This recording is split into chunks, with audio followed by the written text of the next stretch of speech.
Okay, welcome back. We left off on number 6. The length of a rectangle is increasing at a rate of 3 inches per second. Stop! No, there's no fly in the room that I'm telling to stop to. I am saying when you see this stuff, write it down. Length of a rectangle increasing at a rate, the derivative of the length with respect to time is 3 inches per second. See, anything that's a changing, anything that's an increasing or a decreasing is a derivative. By the way, if it said it was decreasing, you'd make it -3. Okay, if it said decreasing, it says increasing. All right. If this length is always twice as long as the rectangle, stop! The length is always twice as long as the width. Write that down. How fast is the area of the rectangle changing? Stop! I want the derivative of the area. How fast is it changing, right? Derivatives are rate of change and at a certain point. So I'm going to put, by the way, that's what I want. I don't know it, but I do know I want it when the length is 20. So when L hits 20 inches, always put the units in because that's going to be part of the answer. Well, all of this stuff that I derived, no pun intended, but I derived it just from reading the problem, all right, is what I'm going to use now. The area of a rectangle is length times width. Okay, what am I trying to get? I'm trying to get the derivative of the area. What do I have? I have the derivative of the length. If I've got the derivative of the length, I need to get everything in terms of the length. In other words, area equals length times the width, but look at that right there. If the length is equal to 2W, and I divide by 2, doesn't W equal L divided by 2? So I'm going to write L divided by 2 instead of width.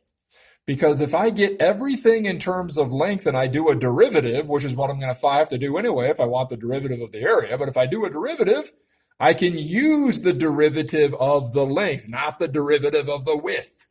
Okay, so let's keep working this. I've got area equals, isn't there an invisible 1 underneath that L? So don't I have L squared over 2? Isn't that the same as 1/2 times L squared, right? Invisible 1 in front of that L. All right, so let's keep going here.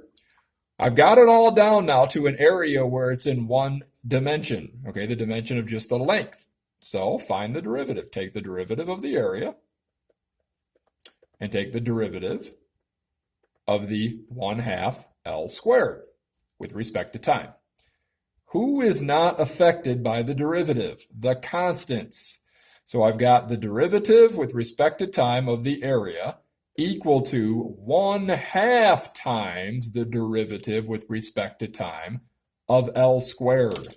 We're back to what I did in the last problem. You're doing implicit differentiation now when you find that derivative. By the way, I'm just going to go ahead and put A prime because derivative A prime is redundant. All right, so just A prime. And then you've got 1/2. Bring the 2 down, okay? The L goes to the first power, but then you multiply by dl dt. That's what we learned in the previous lessons, assessments that we did.